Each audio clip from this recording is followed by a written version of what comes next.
High বন্ধুরা। তো দেখতে পাচ্ছ তোমরা আমি কিভাবে শুয়ে আছি, তোমাদেরকে দেখাবো।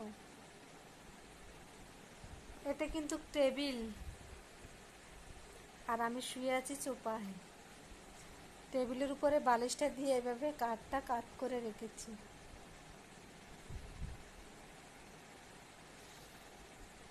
এটাকে সুখ বলবো না দুঃখ বলবো, তোমরাই বলো। ডিউটিতে আছি, কিন্তু শুতে পারবো না। কেমন জীবনযাপন, এরকম লাইফ তোমরা কি কেউ কাটিয়েছ? তাহলে আমার সাথে শেয়ার করতে পারো। কাজ করা এতটা কষ্ট, এতটা কঠিন, মানে যত দিন আর যত বছর যাচ্ছে নিজেকে বুঝতে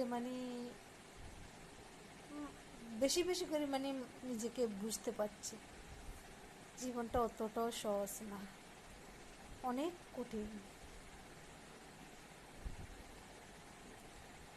সব শেষে তোমাদের সবাইকে বলবো, যে যেখানে থাকো না কেন সবাই ভালো থেকো।